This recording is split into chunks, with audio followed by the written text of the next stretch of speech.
Laban ni Nonito Donaire at Roman Gonzalez inaayos na.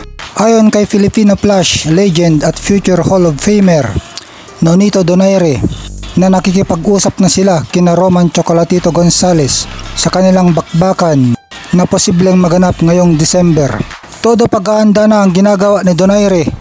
Nagtre-training na siya ng gusto at umaasang magaganap ang laban nila ng kanyang kapwa-alamat na taga Nicaragua. Siguradong patok ito dahil parehong naging superstar ang dalawang boksingero. Pareho ding 4 Division World Champion, kaya siguradong maraming magkakainteresado dito. Sa ngayon ay wala silang belt na paglalabanan. Huling laban ni Donaire ay natalo siya kontra Alejandro Santiago nung nakaraang taon. Natalo siya sa puntusan kay Santiago. At ang huling laban naman ni Chocolatito ay nito lang July. Umakyat siya ng bantamweight at panalo siya via knockout. Kaya magandang pinakita dito ni Chocolatito Gonzalez at nagpakita rin na malakas pa rin ang kanyang stamina. Dahil nasa bantamweight division na si Chocolatito ay malamang dito sa division na ito sila maglalaban ni Donaire.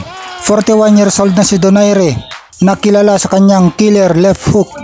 Marami na siyang pinatulog dito sa kanyang signature left hook. At 37 years old naman si Chocolatito. Kilala naman siya sa pagiging volume puncher.